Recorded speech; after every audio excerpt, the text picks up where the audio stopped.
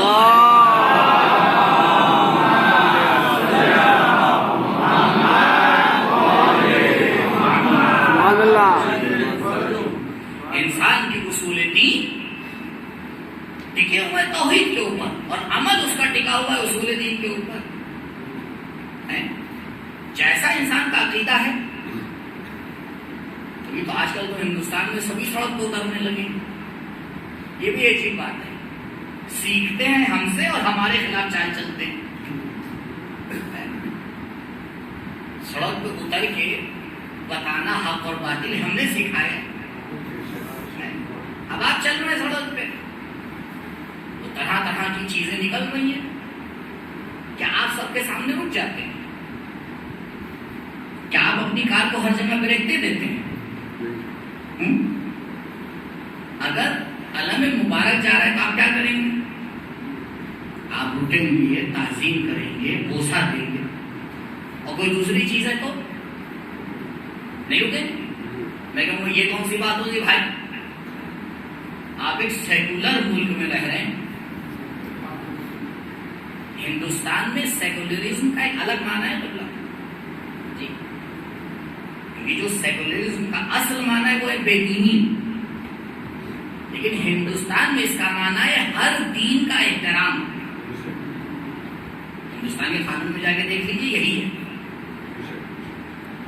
اور کوئی اصل قانون ہی کو نہ جانتا ہو تو بھی اللہ ہی جانتا ہے کہ اس کا کیا کرنا ہے. یہ کون سی بات ہوئی آپ نے؟ یہاں تو احترام کیا، وہاں نہیں کیا. احترام ہے عمل. بات سیدھی سی ہے، میرا اس کے اوپر عقیدہ ہے، اس کے اوپر عقیدہ نہیں ہے. یعنی انسان کا عمل نتیجہ ہے اس کے عقیدے کا. جیسا عقیدہ بنتا ہے ویسا عمل ہوتا ہے. تو پہلے عقائد کے اوپر کام کرنا پڑے گا، پہلے اپنی توحید کو سنوارنا پڑے گا. نبی کا آنے کا پہلا مقصد مولا یہی بتا رہے ہیں کہ پروردگار نے نبی کو پہلے اس لیے بھیجا ہے تاکہ عقائد کی جڑوں کو مستحکم کر دیں. اور جیسے جیسے یہ جڑیں مستحکم ہوتی چلی جائیں گی اس میں خوبصورت پیڑ لگتا چلا جائے گا. اور جب ہم عمل کو آگے تکرار کرتے ہیں، اور فرمائیے عمل کو جب انسان تکرار کرتا ہے تو اسی کو کہتے ہیں اخلاق. اگر آپ نے ایک بار ایسے ہی جا رہے تھے، آپ کو کوئی فقیر نہیں ہے زندگی میں 30-40 برس میں ایک بار کسی فقیر کو 10 روپے کا نوٹ دے دیا تو ہمیں کریم انسان کہا جائے گا؟ بھائی بڑے یہ بخشنے والے ہیں نہیں کہا جائے گا نا. تو عمل تو تھا. ہر عمل اخلاق نہیں بن جاتا. بھائی کسی نے زندگی میں ایک بار سچ بولا ہو اسے سچا نہیں کہتے، بلکہ یہ عمل اتنا ریپیٹ ہونا چاہیے کہ اس کی عادت بن جائے. سبحان اللہ. جیب میں اگر 2 نوٹ رکھیں 10 کے، ایک نیا اور ایک پرانا، تو پہلے کیا ہوتا ہے؟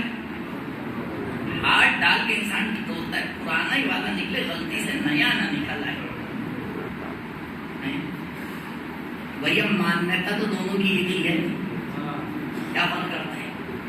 یہاں بھی شیطان آ کے پکڑ لیتا ہے، یہاں بھی شیطان ہاتھ آ کے پکڑ لیتا ہے کہ دیکھو اب پہلی بار دینے میں بڑی مصیبت ہوتی ہے. ارے باپ رے باپ، چلا گیا، چلا نہیں گیا، بچ گیا. چلا نہیں گیا، میں یہی تو بچا ہے. ما عندکم ینفد، جو تمہارے پاس ہے وہ تو فنا ہونے والا ہے. وما عند اللہ باق، جو اللہ کے حوالے کر دیتے ہو وہی تو باقی رہنے والا ہے. کیونکہ جس کی ذات باقی ہے اس کے حوالے کر دینے سے ہر چیز بچ جاتی ہے. سبحان اللہ. اس کے حوالے کرو، پھر دیکھو کیسے بچے گا. اب جب دوبارہ دے گا تھوڑا سا اثر کم، تیسری بار دیا، چوتھی بار دیا، 5ویں بار دیا. انسان اتنا اس عمل کو تکرار کرتا ہے کہ اب اس کے وجود کا ایک حصہ بن جاتا ہے. تب اس انسان کو کہا جاتا ہے بااخلاق. کل آپ کو یاد ہوگا کہ میں نے غیبت کے حوالے سے مسئلہ پیش کیا تھا. خدا رحمت کرے ہمارے علماء کو جس دنیا سے جا چکے. آپ کو لگتا نہیں کہ رحمت ہونا چاہیے کیا؟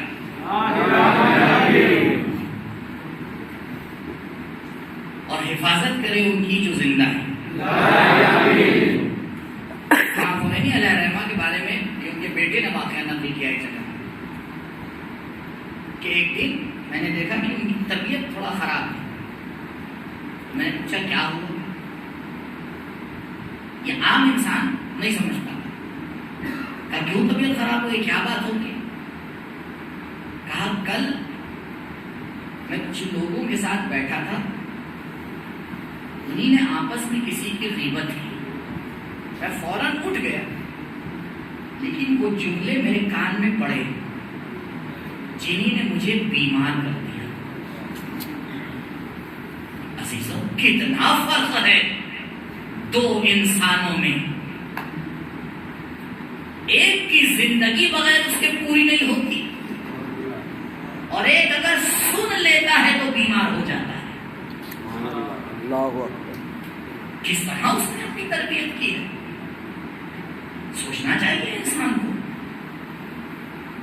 اگر پورے اسلام کے عملی میدان کا خلاصہ کیا جائے, اور اگر یہ نتیجہ اب تک میں پہنچا پایا تو کم سے کم آج کی بات پوری ہے. اسلام کے عملی میدان, کیونکہ اسلام کے دو میدان ہیں, ایک نظری میدان ہے, ایک عملی میدان ہے. ایک ماننے والا ہے, ایک کرنے والا ہے. اور یہ کرنے والا ماننے والے پہ ٹکا ہوا ہے, کیونکہ انسان جیسا مانتا ہے ویسا ہی کرتا ہے. اس لیے جو ہم مانتے ہیں اسے سیٹ رکھیے, کیونکہ جب ماننا سیٹ ہوگا تو کرنا بھی اچھی طریقے سے دھیرے دھیرے صحیح ہو جائے گا. یہ جو ادھر والا حصہ ہے کرنے والا ہے, اس پورے کا خلاصہ ہے کنٹرول. انسان اپنی زندگی میں ایک مسئلے کے اوپر کام کر لے اور سمجھ جائے, کنٹرول کر لے. شیطان یہی نہیں کرنے دیتا. اگر گاڑی میں بریک نہ ہو, زندگی خطرے میں ہے.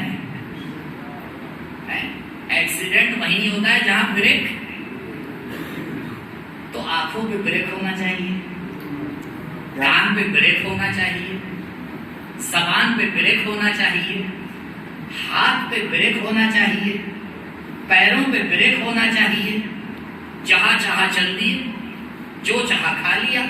کہا نہیں, امام حسین علیہ السلام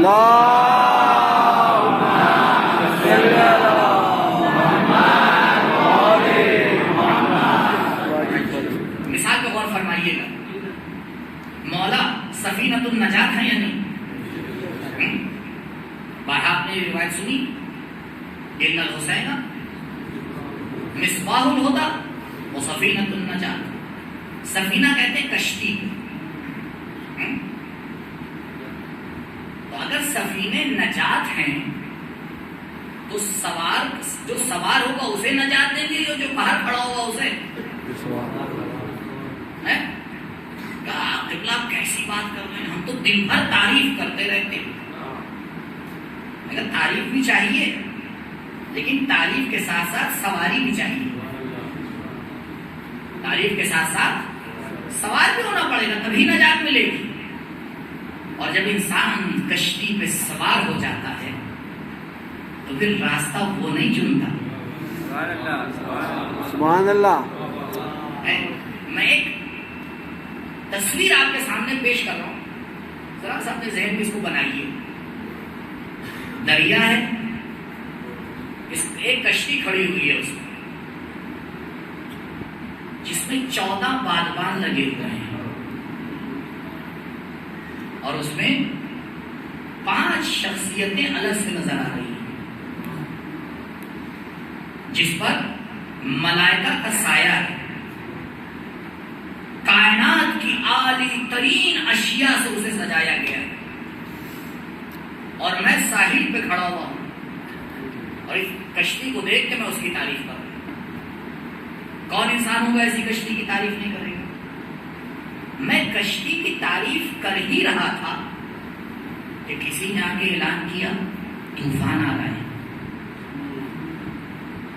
لیکن میں اتنا تعریف میں مشغول تھا کہ میں سمجھ ہی نہیں پایا طوفان آ رہا ہے. اب عزیزوں, فیصلہ آپ کے حوالے. ایسی حالت میں اگر طوفان آ جائے تو یہ تعریف کرنے والا انسان بچے گا یا نہیں؟ بات روشن ہو رہی ہے نہیں؟ لیکن اگر کسی طرح اس نے اپنے آپ کو کشتی پہ پہنچا دیا، لٹک کے، پٹک کے، دوڑ کے، کود کے، کسی طرح، بچے گا یا نہیں؟ تو عزیزو مسئلہ یہی ہے، لیکن بڑا فرق ہے۔ کشتی پہ سوار ہونے سے پہلے راستے کا چننا اس کے اختیار میں تھا، کیا کہنا، سبحان اللہ۔ لیکن کشتی پہ سوار ہونے کے بعد راستہ چننا اس کے اختیار میں نہیں ہے۔ عزیزو پہلے دن کی بات کو دہرا رہا ہوں، دین بنائیے مت، دین کو سیکھنے کی کوشش کیجیے، کیونکہ پروردگار نے خمیر میں دین کو کامل کر کے بھیج دیا ہے۔ حسین کشتی نجات بن کے موجود ہیں، کہاں بنانے کی ضرورت نہیں ہے، جہاں تمہاری عقل پہنچ نہیں سکتی ہے اس سے بہتر بنا کے بھیج دیا ہے۔ سیکھتے چلے جاؤ، عمل کرتے چلے جاؤ۔ درود پڑھیں بر محمد اللہ۔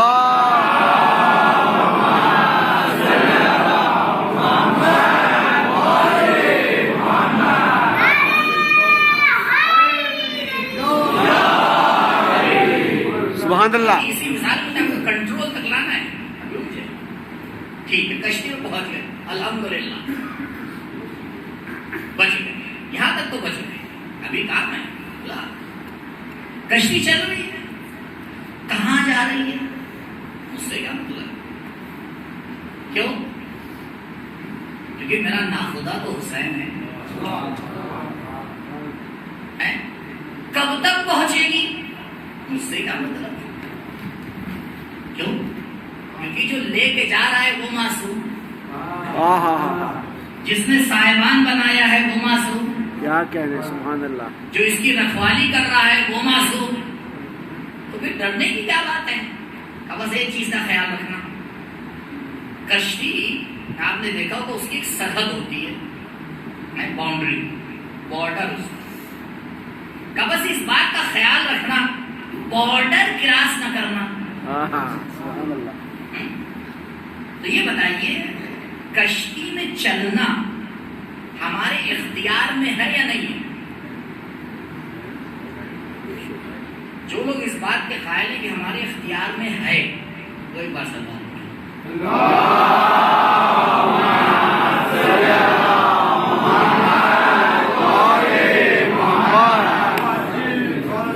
یعنی ہمارے اختیار میں نہیں ہے، کہ شاید ہی کوئی قائل سلوات میں سواب تو صحیح، اب جو قائل ہے کہ نہیں ہمارے اختیار میں نہیں ہے وہ سلوات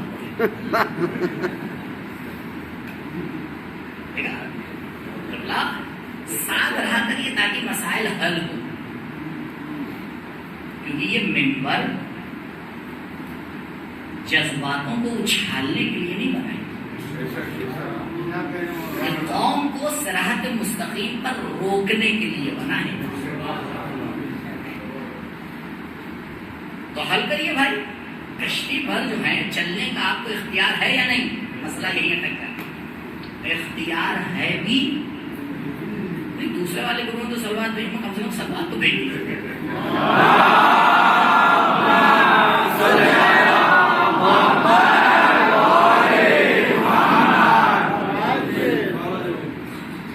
اختیار ہے، اختیار نہیں ہے، موضوع کیا؟ کوئی وہ بچپنے میں آپ لوگوں نے سالو کیا نا کوشچن، بچپنا آ گیا نہیں تو بلا اختیار اتنا ہے جتنی کشتی ہے،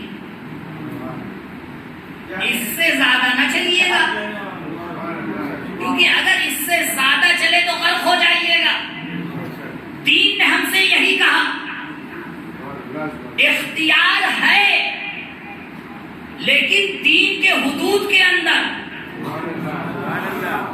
آنکھوں سے دیکھنے کے لیے تمہیں اختیار دیا گیا ہے لیکن دین کے دائرے میں دیکھنا، کانوں سے سننے کے لیے تمہیں اختیار دیا گیا ہے لیکن دین کے دائرے میں سننا، زبان سے بولنے کے لیے تمہیں اختیار دیا گیا ہے لیکن دین کے دائرے میں بولنا، تمہارے جذبات تمہارے حوالے ہیں لیکن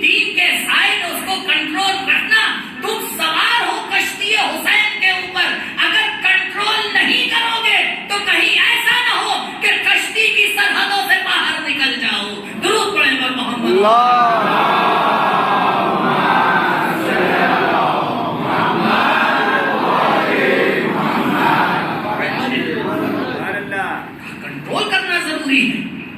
اگر انسان کنٹرول نہیں کر پائے, پورے عملی میدان کا قبلہ ایک مسئلہ یہی ہے. کبھی کبھی انسان ایک بٹن پہ کنٹرول نہیں کر پاتا. ایک بٹن ہی تو ہے, ایک بٹن پہ کنٹرول, ایک انگلی پہ کنٹرول نہیں ہوتا. تو یہ انسان بڑے بڑے دعوے بھی کر دیتا ہے. نہیں چیزوں, اسلام نے ان چیزوں کی تاکید کی ہے. نبی کو اسی لیے بھیجا گیا ہے, نبی کو اسی لیے بھیجا گیا ہے کہ ہمیں یہ سکھائیں کہ دیکھو کنٹرول کیسے ہوتا ہے. یہ بتائیے, یہ ہستیاں, مال دنیا ان کے پاس تھا یا نہیں تھا؟ کبھی دکھائی تاریخ میں کہ کوئی آیا ہو خالی ہاتھ گیا ہو؟ یہ ذہن سے نکال دیجیے کہ لوگ فقیر تھے. فقیر ہونا اور ہے, فقیروں کی طرح رہنا اور بے شک. سبحان اللہ. فقیر ہونا ایک مسئلہ ہے, لیکن فقیروں کی طرح رہنا ہے کنٹرول.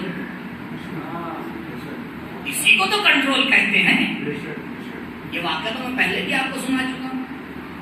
کسی نے آج میرے سامنے تعلیم کی قبلہ پہ ایک جوان ہے, آپ جانتے ہیں, اچھی خاصی عمر ہو گئی اس کی, اور آج تک اس نے نامحرم کو نہیں دیکھا. میں بڑی بڑا تعجب ہوں آج کے زمانے میں جہاں سارے مسائل جیب میں گھوم رہے ہوں. بے شک بے شک. میں نے کہا یہ ولی خدا کہاں سے خلق ہو گیا. ہمارے بھی دل میں شوق آیا کہ زیارت کریں. اتفاق سے جب ملنے گئے تو رات ہو چکی تھی. پہنچے, کہا کہاں ہے؟ عبداللہ یہ بیٹھے ہیں سامنے. اب ادھر اشارہ کروں تو کسی کو لے گا میں بیٹھا. جیسے میں نے دیکھا چشمہ لگایا قبلہ کالے رنگ کا. میں بھیا یہ رات میں کالا چشمہ کیوں لگایا؟ ارے معذرت میں آپ کو بتانا بھول گیا تھا. کیا ہو گیا؟ ارے مولانا صاحب یہ اندھے ہیں. سبحان اللہ. تو بھیا اگر اندھے نے کنٹرول کر لیا, اندھے کے بارے میں کنٹرول مانا ہی نہیں رکھتا ہے بھائی. کنٹرول وہاں مانا رکھتا ہے جہاں بینا آنکھیں ہوں. اسی لیے پروردگار نے انسان کو مجبور خلق نہیں کیا, کہا اختیار دے کے خلق کروں گا تاکہ تمہیں کنٹرول کرنے کی صلاحیت آئے. جو جتنا کنٹرول کرے گا وہ میرے نزدیک اتنا محبوب ہو جائے گا. سبحان اللہ. تم اگر لذت دنیا کو ترک کرنے کی لذت جان جاؤ, دنیا کی لذت ہے لیکن جو اس کو ترک کرنے کی لذت ہے, مسئلہ یہ ہوتا ہے معذرت کے ساتھ اچھے سے اچھا کھانا بھی جسے بخار ہوتا ہے کڑوا ہی لگتا ہے. بے شک بے شک. اب کسی کو بخار ہے, آپ نے کہ بہترین کھانا اس کے سامنے پیش کر دیا, وہ کھا رہے کرے, اس کو تو مزہ ہی نہیں ہے. آپ پلٹ کے کیا کہیں گے؟ بھائی کھانے میں تو مزہ ہے, تمہارا ذائقہ خراب ہو گیا ہے. ذائقہ بدلنے کی ضرورت ہے. اگر ذائقہ صحیح ہوتا ہے تو پھر عبادت پروردگار میں وہ لذت محسوس ہوتی ہے. سبحان اللہ. کہ انسان سردیوں میں پشت کے اوپر برف جمی جا رہی ہے لیکن سبحان اللہ کی تسبیح نہیں رک رہی ہے. کیا کہنے. سبحان اللہ. عزیزوں تعجب ہمیں اس لیے ہوتا ہے, تیر نکال دیا گیا پتہ نہیں چلا. ذائقہ بدلنے کی کوشش کرو, ان لذتوں کو حاصل کرنے کی کوشش کرو جن لذتوں کو سکھانے کے لیے نبی کو بھیجا گیا. کیونکہ دنیاوی لذتیں تو پہلے بھی موجود تھیں. کون سا ایسا زمانہ رہا جس زمانے میں دنیاوی لذتیں نہیں رہی، لیکن جب پروردگار نے آخری نبی کو بھیجا تو عالی ترین لذتوں کو اس کے ساتھ بھیجا. کہا اس نبی کے ساتھ لذتیں ایسی میں بنا دوں گا کہ جب اس قوم کے جوان سے بھی آگے سوال کیا جائے گا تو آگے جواب یہی دے گا، موت ہمارے نزدیک شہد سے زیادہ شیریں ہے. سبحان اللہ. یہ لذتیں نبوی ہیں. کہا تمہیں کیا معلوم یہ لذتیں کیسی ہوتی ہیں؟ یا رسول اللہ اگر میں آپ کی جگہ لیٹ گیا تو آپ کی جان بچ جائے گی. سونے میں مزہ آتا ہے یا نہیں آتا ہے؟ لیکن جو مزہ علی کو اس رات آیا، سبحان اللہ. تلواروں کے سائے میں سونے میں مزہ.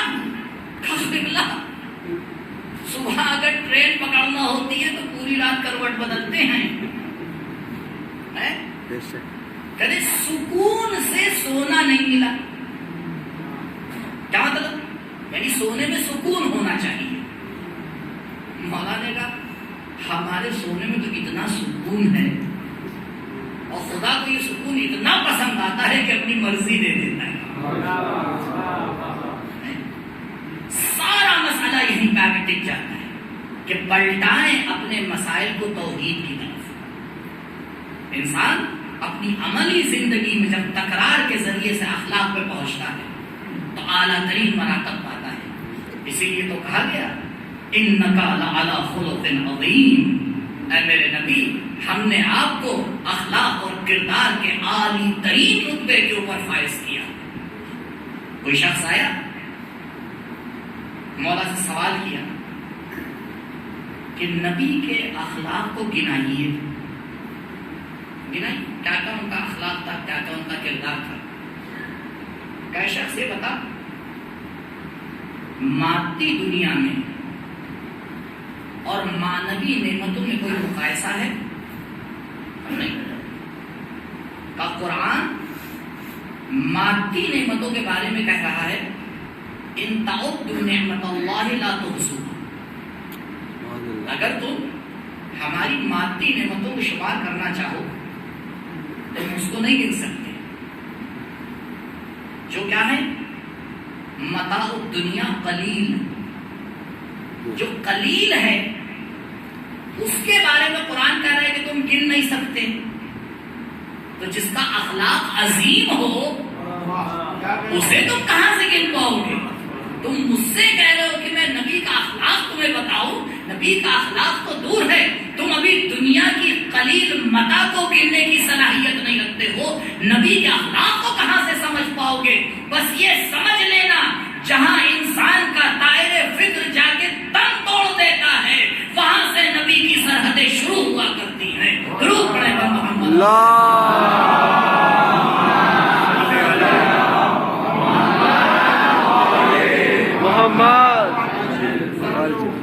سوال آج آپ کے حوالے کر رہا ہوں، جواب کل انشاءاللہ. تو مولانا جو آپ اخلاق اتنی بات کر رہے ہیں، غیروں کا اخلاق ہم سے بہت اچھا ہے. بڑا ٹیڑھا مرحلہ ہے. ان کے پاس نہ توحید ہے، ان کے پاس نہ ولایت ہے، ان کے پاس نہ نبوت ہے، لیکن ان کا اخلاق بہت اچھا ہے. اب مجھے یہ نہیں معلوم کہ اس مجمع میں کتنے لوگ اس سوال سے متفق ہیں، لیکن میں متفق نہیں. محالات میں سے ہے اخلاق بغیر توحید کے صحیح ہو جائے. کیا کہنے سبحان اللہ. یہ سوال ہے، کل انشاءاللہ اس پر روشنی ڈالیں گے. یہ کیسے ممکن؟ ہم تو دیکھ رہے ہیں وہ آدمی کبھی جھوٹ بولا ہی نہیں اس نے. آپ ذرا سا چند ہزار کلومیٹر ادھر چلے جائیے یورپ میں، دیکھیے نظم کتنی زیادہ ہے، ڈسپلین. تو یہ چیزیں تو بغیر دین کے بھی حاصل ہو سکتی ہیں. کیا ضرورت ہے؟ آپ نے سارے اخلاق کو لا کے ٹکا دیا عمل کے اوپر، اور سارے عمل کو لا کے ٹکا دیا اصول دین کے اوپر، اور سارے اصول دین کو ٹکا دیا توحید کے اوپر. اگر بغیر توحید کے یہ چیزیں ممکن نہیں تو وہاں آئی کہاں سے؟ دو میں سے ایک مانیے، یا تو کہیے ان کے پاس بھی توحید ہے، اور یا کہیے یہاں معاملہ کچھ اور ہے. لیکن دونوں میں ایسا کچھ نہیں. انشاءاللہ کل اس کے اوپر گفتگو کریں گے. مسئلہ ہے کیا ممکن ہے دین کے بغیر یا ممکن نہیں؟ نبی کے صفات کو اللہ کا ولی بیان کر رہا ہے. مولا ایک روایت میں فرماتے ہیں کہ پروردگار نے نبی کو ایک بیٹا عطا کیا. نبی نے اس کا نام ابراہیم رکھا. بعض روایات میں 10 سال معذرت 1 سال 8 دن اور بعض روایات میں 18 مہینے کے بعد اس بیٹے کی وفات ہو گئی. اب اپنی جگہ ایک داستان ہے. جب وفات ہوئی تو نبی نے اس بچے کو مولا کے حوالے کیا کہ علی اسے غسل دیجیے. مولا کہتے میں نے اسے غسل دیا اور اس کے بعد نبی نے خود اسے کفن پہنایا اور پہنانے کے بعد میرے سپرد کیا کہ یا علی اسے بقی کی طرف لے کے چلیے. مولا فرمانے کہ نبی کا چہرہ غم کے آثار اس کے اوپر ظاہر تھے.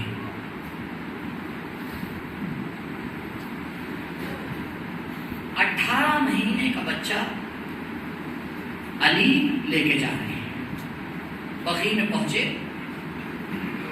پہنچنے کے بعد نبی نے کہا یا علی آپ قبر میں اتریے، میں بچے کو آپ کے حوالے. مولا قبر میں اترے. نبی نے جب بچے کو علی کے حوالے کیا تو روایت کا جملہ ہے نبی کی آنکھوں سے اشک جاری ہوئے. جتنے بھی مرد اور خواتین موجود تھے نبی کو روتا ہوا دیکھ کے سب رونے لگے.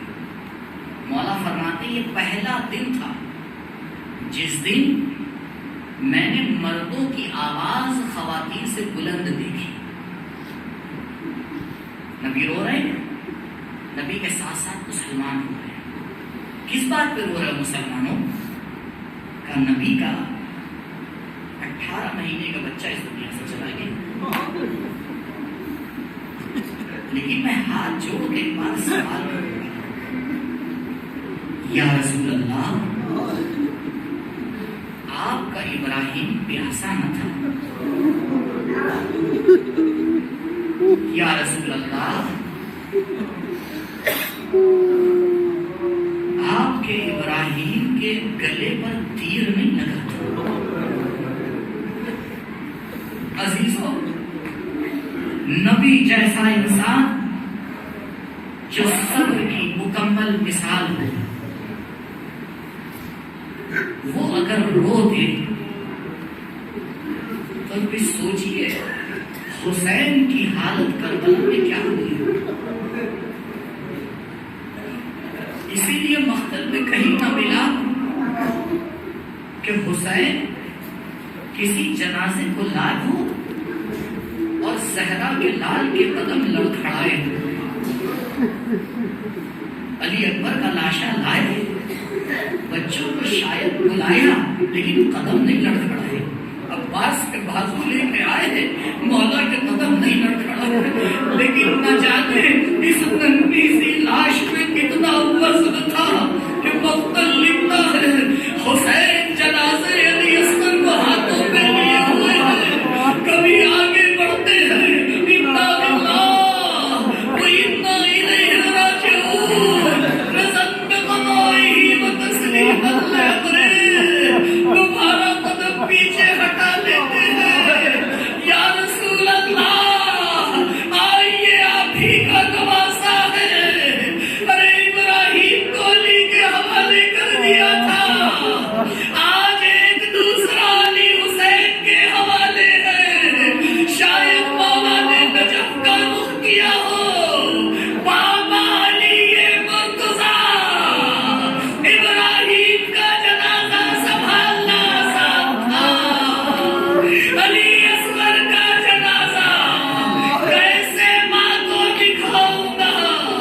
ایک